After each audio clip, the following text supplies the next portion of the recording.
There was certainly an element of making my grandfather proud and honouring him by taking part in the award that has been so much of his life's work.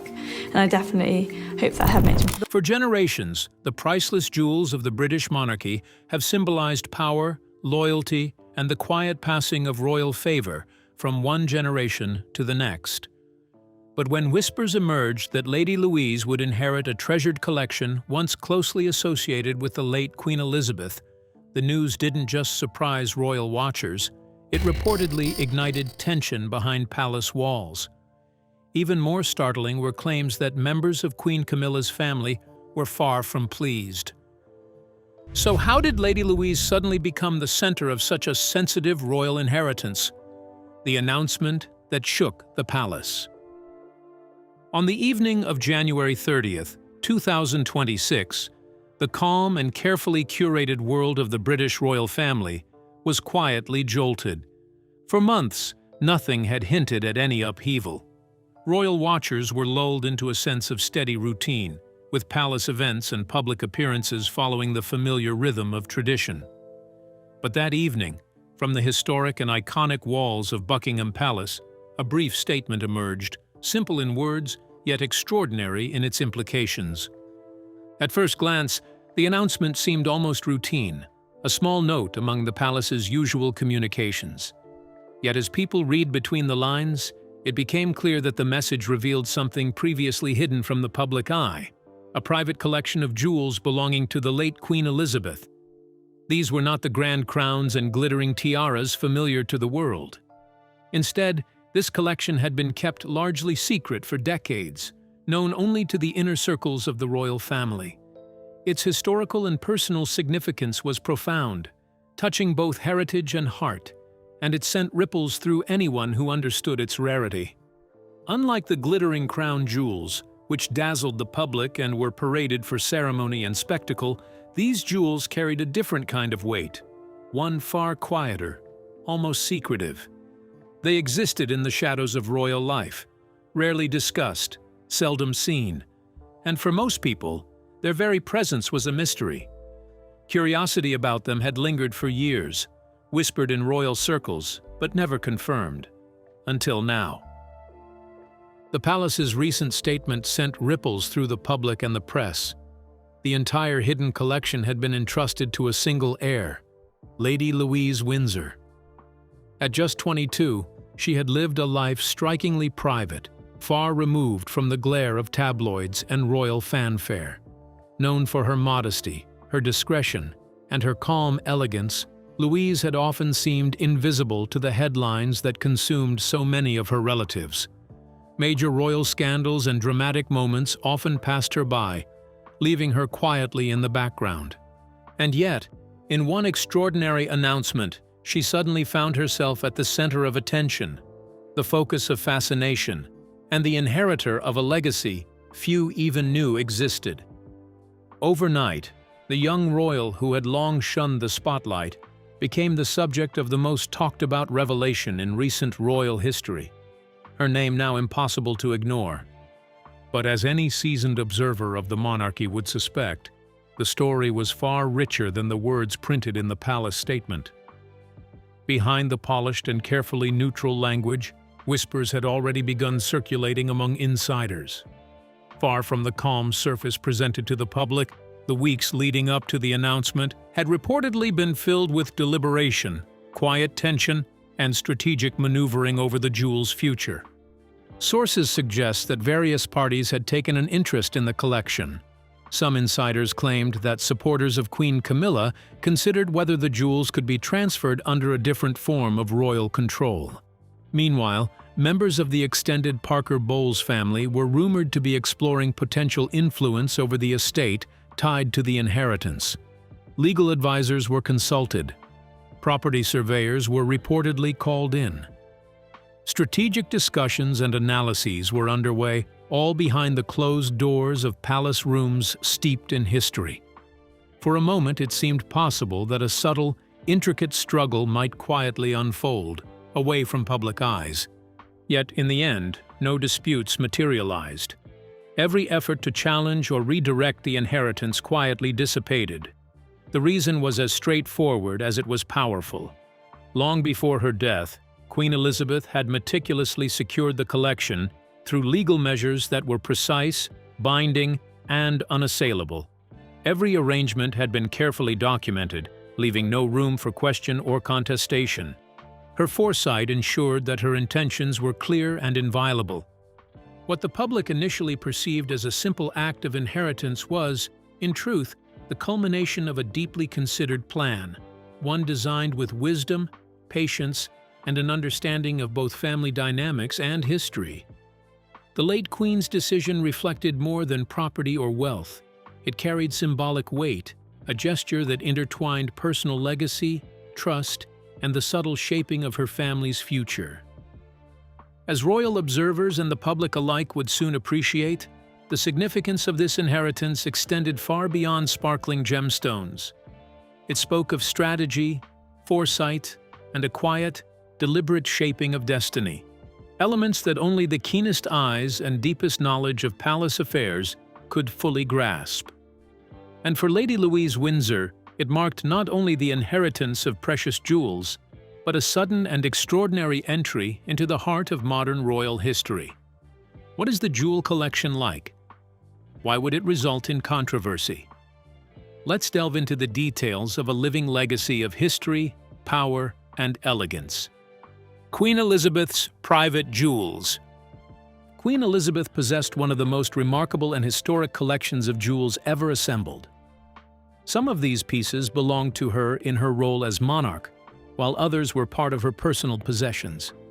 It is important to understand that this private royal jewelry collection was different from the famous royal collection, and also separate from the ceremonial treasures known as the crown jewels.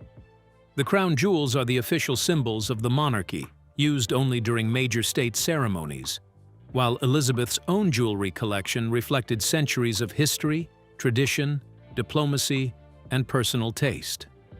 The story of the British royal jewelry collection is one that stretches back centuries, likely beginning in the 16th century and growing richer with each passing generation. Over time, the collection expanded through inheritance, carefully commissioned creations, and treasures acquired from distant lands.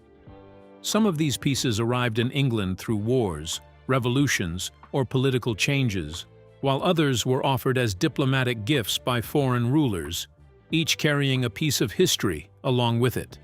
This means that the collection is not just a display of wealth, it is a mirror reflecting the reach, influence, and enduring power of the British monarchy. What makes this collection so captivating is its mix of cultures, styles, and eras. Gems came from all corners of the world, glittering diamonds from India, deep blue sapphires from Asia, vivid emeralds from South America, and lustrous pearls from oceans far away. Each jewel brought its own story. Some celebrated political victories, while others were tied to royal weddings, state visits, or moments of grand celebration.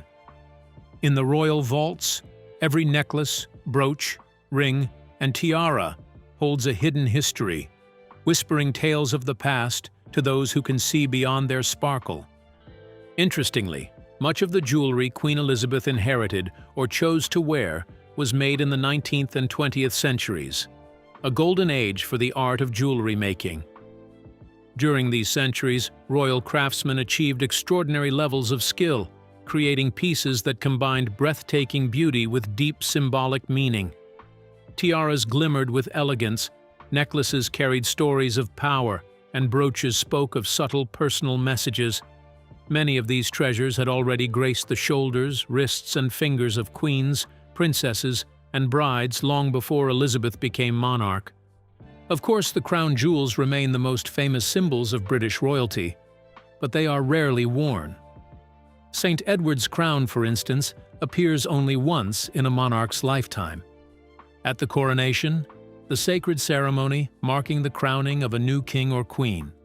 The imperial state crown, another iconic piece, is worn only at the annual state opening of Parliament, a grand event showcasing the monarch's constitutional role. Beyond these rare occasions, Queen Elizabeth turned to her personal collection, wearing jewels that were both magnificent and meaningful.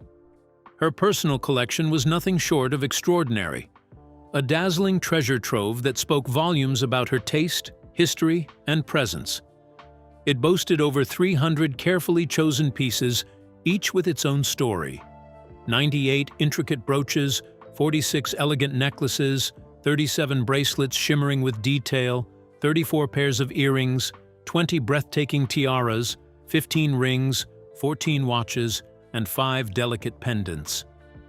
Every item had a purpose, a moment to shine. Brooches were her playful signature, adding character and charm to even the simplest outfit. Necklaces were her statement of grace, glowing with sophistication at grand state dinners. Tiaras crowned her presence, turning evening events into unforgettable displays of beauty and poise. But these treasures were far more than just adornments. They were living pieces of history, whispers of generations past, and symbols of heritage, diplomacy, and family pride. Each piece carried stories of celebrations, alliances, and moments that shaped the world around her. Wearing them was not just about fashion, it was about connecting with the past, honoring tradition, and letting every glance at her jewelry tell a tale of elegance, power, and legacy. In her hands, these jewels were not just objects, they were memories made visible. Each jewel told a tale, and through Queen Elizabeth, these stories continued to shine on the global stage. More than glittering ornaments, her collection represented centuries of British history, power, and cultural exchange, a dazzling tapestry of human creativity and royal legacy, sparkling quietly yet profoundly with every carefully chosen piece she wore. Was the collection specially made for Queen Elizabeth? Did she inherit all or some? Let's dive into the details of the story of inheritance, disputes, and legacy. Royal jewels beyond the crown. The jewels owned by the British royal family are often confused with the famous crown jewels, but they are actually very different. The crown jewels are official symbols of monarchy, items like crowns, scepters, and orbs used during coronations and major state ceremonies. Most of them date back to the reign of Charles II in the 17th century. The royal jewelry collection, however, is something far more personal. These pieces are not formal regalia. Instead, they are treasured ornaments gathered over centuries through gifts, purchases, and inheritance. The royal jewelry collection is more than a dazzling array of gems. It is a living chronicle of history, love, and legacy, shaped over centuries by queens, consorts, and monarchs. Each piece tells a story. Some were inherited across generations, while others were carefully acquired from European nobility. Many were given as gifts, tokens of affection, or symbols of alliance, carrying with them personal and emotional significance. Together, they form a sparkling archive, reflecting not only the elegance of royalty, but also the intimate moments, decisions, and relationships that have shaped the British monarchy over time. In more recent history, the late Queen Elizabeth became synonymous with these treasures. Throughout her reign, she frequently adorned herself with them during official events, state occasions, and diplomatic ceremonies. Her jewels were not merely decorative, they served as symbols of continuity and tradition, linking the past to the present. Given that she reigned over multiple Commonwealth realms, including Australia, Canada, and New Zealand, special portraits were sometimes commissioned for these nations. In these images, she often wore pieces from her personal royal collection, subtly weaving the story of British royal heritage into the broader tapestry of the Commonwealth. Each gem, each necklace or tiara, quietly reinforced her role as a monarch, whose reach and responsibility extended far beyond Britain itself. The story of these precious jewels becomes even more fascinating when we journey back to the early 1700s. In 1714, the crown of Britain passed to George I, marking the beginning of the House of Hanover. This change in monarchy was not just a simple succession, it introduced a unique and delicate political arrangement.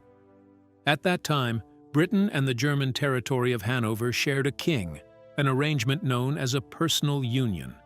Though George I ruled both lands, they were far from merged. Each kingdom maintained its own laws, administration, and treasures, operating almost like parallel worlds under one monarch.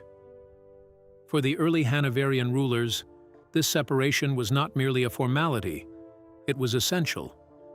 Every crown, every gem, and every treasury had to be carefully accounted for, ensuring that the wealth of one kingdom was never confused with the other. The jewels, in particular, were more than mere ornaments. They were symbols of power, authority, and legacy, each with a story that connected two nations under a single, often distant, ruler. Understanding this careful division of riches adds a layer of intrigue, revealing the complexity and foresight required to manage two separate realms while maintaining the illusion of a unified monarchy. A pivotal chapter in the story arrived with George III and his bride, Charlotte of Mecklenburg-Strelitz. On their wedding day, the king gifted Charlotte half of the British royal heirloom jewels, a gesture rich in symbolism and personal significance. However, Queen Charlotte's choice in her will would spark centuries of debate. She left these jewels not to Britain, but explicitly to the House of Hanover, tying them permanently to the German royal lineage. This decision ignited a dramatic dispute decades later. The Kingdom of Hanover adhered to the Salic law, which restricted succession to male heirs. When Queen Victoria ascended the British throne in 1837, she was barred from inheriting Hanover, which instead passed to her uncle, Ernest Augustus. Almost immediately, Ernest Augustus demanded the jewels that had been willed to the House of Hanover. He claimed them not only as the reigning King of Hanover but also as Charlotte's son. Queen Victoria, however, refused, asserting that the jewels had been purchased with British funds and belonged to Britain. The disagreement continued long after Ernest Augustus's death, with his son, George V of Hanover, pressing the claim. Prince Albert, Victoria's consort, suggested a compromise, perhaps a financial settlement, but the British Parliament rejected the proposal. Eventually, a parliamentary commission was convened to resolve the matter. After thorough investigation, the commission ruled in 1857 that the House of Hanover's claim was legitimate. On January 28, 1858, 7 years after Ernest Augustus had passed away, the disputed jewels were formally handed over to the Hanoverian ambassador, Count Adolf von Kielmansegg. Yet even amid this loss, Queen Victoria preserved one treasured piece for herself, a beautiful rope of pearls, a personal gem that remained close to her heart. This small but significant jewel became a symbol of enduring affection and the intimate ties that weave through the history of monarchy, reminding us that behind every crown, tiara, or jewel lies a story of people, family, and the timeless human desire to hold on to what we cherish most. Is the jewel collection the only thing Queen Elizabeth left for inheritance? Are there other things she left for the royal family? Let's find out. The Queen's private archives. Hidden behind the heavy curtains of palace gates, under layers of royal protocol and centuries-old tradition, lies one of the most captivating treasures ever linked to the British monarchy. Surprisingly, it is not the towering palaces, the pomp-filled ceremonies, or even the glittering crowns that have fascinated the world. It is something far more intimate, the private jewel collection of Queen Elizabeth. For decades, these exquisite pieces have lived quietly, away from public eyes, tucked within the private rooms of the royal household. While many are familiar with the sparkling tiaras and brooches, occasionally glimpsed during state banquets or official events, historians and royal insiders believe the Queen's personal vault holds far more than meets the eye. The collection is not merely a display of wealth, it is a living archive of royal history, each piece a silent witness to the evolution of the monarchy itself. The jewels have been carefully preserved across generations. They include rare tiaras that have graced the heads of queens long past, delicate necklaces with intricate designs, ceremonial brooches that once adorned the uniforms of royalty, and bracelets so fine they seem almost fragile in the hand. Many of these treasures carry stories that stretch back centuries. Some were passed down from queens of earlier eras, symbols of duty, continuity, and legacy carefully handed through the royal line. Others are deeply personal gifts, tokens of affection exchanged behind closed doors, away from the glare of public life. Perhaps the most fascinating aspect of the collection is the variety of stories it holds. Among the jewels are gifts presented to the Queen by world leaders, visiting dignitaries, close family members, and lifelong friends. Each piece reflects a moment in time, a diplomatic gesture, a private family celebration, or a subtle mark of personal connection. A diamond brooch might mark a historic treaty. A sapphire necklace might commemorate a milestone birthday, while a simple pin could be a quiet reminder of a cherished friend or a loved one long gone. Some of the treasures are believed to date back as far as Queen Victoria's reign, connecting the modern monarchy with a history that spans generations. Others were inherited from the Queen Mother, linking successive royal women through objects that carried not just beauty, but responsibility, ceremony, and memory.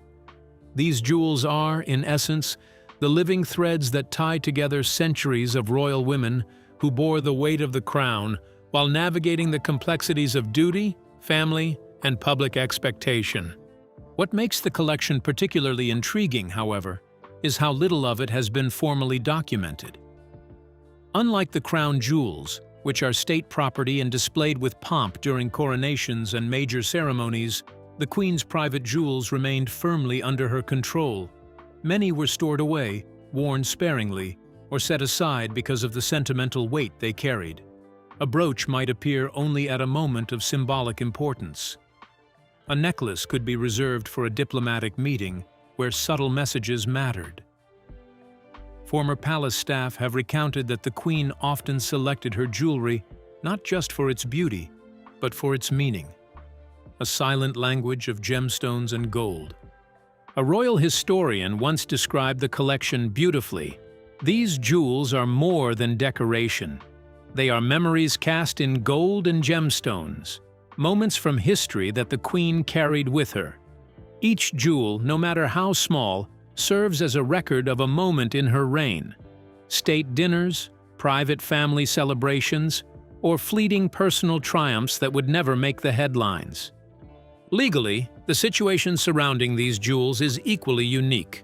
While the famed crown jewels belong to the nation, many pieces in the Queen's private collection were her personal property. This distinction means they could be passed down according to her own wishes rather than automatically merging with the state's royal assets. In other words, these treasures have the power to continue a legacy, transferring both wealth and a fragment of living history to the next generation. When the time comes for these jewels to change hands, it will signify more than the passing of gemstones. Whoever inherits them will also inherit a chapter of royal history, a fragment of the private world behind public ceremonies, a tangible piece of one of the longest reigns in modern history. Each tiara, necklace, and brooch is a witness to history. The triumphs, the heartbreaks, the private joys, and the diplomatic milestones of a monarch who shaped an era. Together, these jewels form a glittering chronicle of Queen Elizabeth's life and legacy. For historians, collectors, and royal watchers, the allure is irresistible. Every diamond, pearl, and emerald is a tiny beacon illuminating the private side of a public life, hinting at stories that have never been told, moments never photographed, and gestures never announced.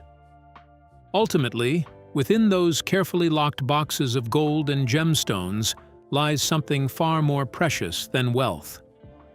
Hidden among the brilliance is a living record of an extraordinary life, an intimate portrait of a monarch whose influence spanned the globe, whose presence shaped an institution, and whose legacy continues to shine quietly in every jewel she once cherished. Does Princess Louise hold a special place in late Queen Elizabeth's heart? How could she have had such a special collection? let's talk about Louise's relationship with Queen Elizabeth. The quiet bond between grandmother and granddaughter. The announcement that Lady Louise would inherit a highly significant responsibility left many royal watchers stunned.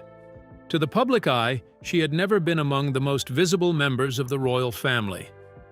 Unlike some of the younger royals, whose names and faces often filled newspaper headlines or dominated social media feeds, Louise lived a far quieter existence. She rarely appeared at public events or ceremonies, and when she did, she seemed more like a reserved observer than a spotlight-seeking star. Because of this understated presence, the decision seemed puzzling to many. How could someone who shunned attention be entrusted with a duty of such importance? Something that, to the outside world, appeared to demand public recognition and a commanding presence. The questions buzzed in media outlets and among fans. Was this a surprising whim, a sudden royal twist, or was there something more beneath the surface? Those who truly knew Queen Elizabeth, however, were far less surprised. For them, the choice was quietly perfect. The real story was not about appearances or public image. It was about a relationship that had been nurtured in the shadows of royal life, away from cameras, headlines, and pomp. It was a connection built on presence, understanding, and the subtle intimacy that comes from shared time rather than grand gestures. Between 2019 and 2021, Lady Louise spent extended periods at Balmoral, the Queen's cherished Scottish retreat. While other family members often made brief visits for holidays or events, Louise lingered, taking full advantage of the rare, unhurried hours with her grandmother. These moments, stretching over days rather than hours, created a unique bond, one that was invisible to the public, yet profoundly meaningful. At Balmoral, their days were filled with simple pleasures that held enormous weight. The two often walked together across the rolling hills and quiet woodlands of the Scottish countryside, far from the eyes of the world.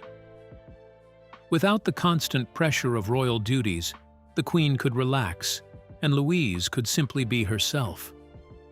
Their conversations drifted naturally from history to personal reflections, from the triumphs and challenges of the royal family to the events that had shaped the monarchy over decades. It was a shared education, a living dialogue between generations, filled with curiosity and mutual respect. Inside the Queen's private libraries, they spent hours poring over books and documents. Louise's interest in history was genuine. She asked thoughtful questions, listened intently, and seemed truly captivated by the stories of the past. On occasion, she even assisted her grandmother with personal papers, letters, notes, and documents that had never been deposited in the royal archives. These were deeply private materials, glimpses into the Queen's thoughts and decisions that only a handful of trusted confidants were ever permitted to see. That level of trust, rare and fragile, spoke volumes about the depth of their connection. A former lady-in-waiting later reflected on what made Louise so extraordinary in the Queen's eyes. She never tried to perform, she explained. She was never trying to impress anyone. She simply shared the moment, fully present, fully herself. In a family where protocol, image, and expectation often dictate behavior, this natural sincerity shone brilliantly. It was rare, almost revolutionary in a royal context. In many ways, Louise reminded the Queen of her beloved younger sister, Princess Margaret. Like Margaret, she was intelligent, inquisitive, and deeply interested in history and royal tradition. Yet there was a striking difference. Where Margaret had often lived under relentless public scrutiny, sometimes embracing the drama and spectacle of royal life, Louise seemed entirely uninterested in attention or acclaim. She carried herself with quiet grace, content to live thoughtfully and deliberately, away from the glare of fame. For Queen Elizabeth, this composed, understated strength mattered immensely. It revealed maturity, humility, and a sense of responsibility that could not be taught, only earned. So, in October 2021, the Queen made a deliberate and carefully considered decision. She signed a legal document, designating that her collection of jewels would one day pass directly to Lady Louise. This was no impulsive gesture. It was deeply personal, reflecting years of observation, understanding, and quiet confidence.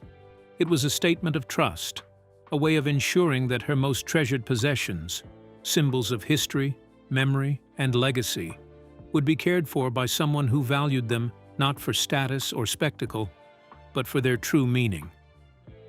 Ultimately, this decision was a testament to the profound, understated bond between grandmother and granddaughter. It was proof that trust and legacy are not about public acclaim or media attention, but about the quiet loyalty, respect, and shared moments that define real connection. Through her careful choice, the Queen ensured that her personal story, the parts unseen, the pieces most intimate, would be preserved in capable hands, a legacy guarded not by pomp or protocol, but by love, understanding, and unwavering integrity. What significance does jewelry hold in the royal family? Is it really worth the struggle? Let's delve into the details of the timeless legacy of royal heirloom jewels. The crown's hidden treasure. Throughout the long history of the British monarchy, certain pieces of jewelry have carried far more meaning than simple beauty or wealth. They are symbols of continuity, authority, and tradition. Many of these precious items were created before the death of Queen Victoria in 1901. These particular jewels hold a special status. Rather than belonging personally to any one ruler, they are considered heirlooms of the crown itself. This means they are owned by the monarchy as an institution and are passed down from one monarch to the next, generation after generation, without ever truly belonging to a single individual. Because of their extraordinary status, the royal jewels are far more than mere ornaments. They form a living part of what is known as the royal collection. This isn't just a collection of glittering stones and precious metals. It is a carefully guarded legacy, a treasure trove that tells the story of centuries of monarchy. Each time a new sovereign ascends the throne, they inherit not only the crown but also the solemn responsibility of safeguarding these jewels. They must ensure that this dazzling inheritance is preserved for future generations, protecting both its beauty and its history. These pieces are not kept hidden away in drawers or vaults. They are brought to life on the most significant occasions. State ceremonies, royal weddings, coronations, and high-profile diplomatic events are all moments when these jewels are displayed, sparkling brilliantly as a living reminder of the monarchy's long, continuous, and unbroken story. Every diamond, ruby, emerald, and pearl carries with it whispers of past rulers, historic celebrations, and monumental events that shaped the nation. While many of the most famous pieces date back centuries, jewelry created after the reign of Queen Victoria can also become part of this prestigious legacy. However, the process is slightly different for later editions. Modern pieces, especially those given as official gifts to members of the royal family, do not automatically join the royal collection. Instead, their inclusion is a matter of choice, resting entirely in the hands of the reigning monarch. If a sovereign decides that a particular gift, perhaps one presented during a state visit, an official celebration, or a royal milestone, should be absorbed into the crown's collection, it officially becomes part of the monarchy's enduring heritage. In this way, the royal collection continues to grow over time, absorbing new treasures while maintaining its connection to history, tradition, and ceremony. This system of ownership makes it extraordinarily difficult to put a price on the royal jewelry. Unlike a typical necklace or bracelet, these items are not commodities that can be measured against market values. The worth of a royal jewel is not just in the rare metals or the sparkling gemstones it contains, it is in the story it tells. Some jewels have been worn during historic events, marking coronations, royal tours, or other moments of national significance. Others were diplomatic gifts, symbols of alliances, respect, or goodwill between nations. Their significance is woven into the very fabric of history. Because of this, they are considered effectively priceless. These jewels are not simply expensive items to be bought or sold. Their rarity, combined with the weight of history they carry, makes them treasures that would almost certainly never appear on the open market. The early 20th century marked a turning point in how these treasures were managed. Efforts were made to organize and document them systematically, creating detailed lists to record ownership, provenance, and historical importance.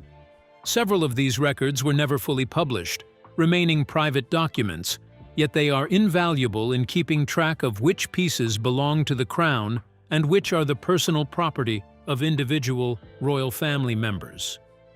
One particularly important list documented the jewels that Queen Victoria left directly to the crown, ensuring that future queens and kings could wear and protect them. Another list recorded those pieces Queen Victoria passed to her son, Edward VII, including a set intended specifically to remain part of the crown's official collection. This careful distinction guaranteed that certain jewels would always serve the monarchy rather than becoming private possessions. Additional records expanded the story further. George V, for instance, contributed jewels to the royal treasury, while his wife, Queen Mary, also presented items that became part of the crown's holdings. Each monarch's contributions, whether through inheritance, personal gifting, or careful curation, helped shape the royal collection as we know it today. Together, these carefully maintained records reveal a picture of gradual growth, showing how the collection evolved over time as each sovereign added to its brilliance and significance. What emerges from this intricate system of inheritance and documentation is more than a mere catalog of luxury items. It is a living history, a narrative told through diamonds, sapphires, emeralds, and pearls.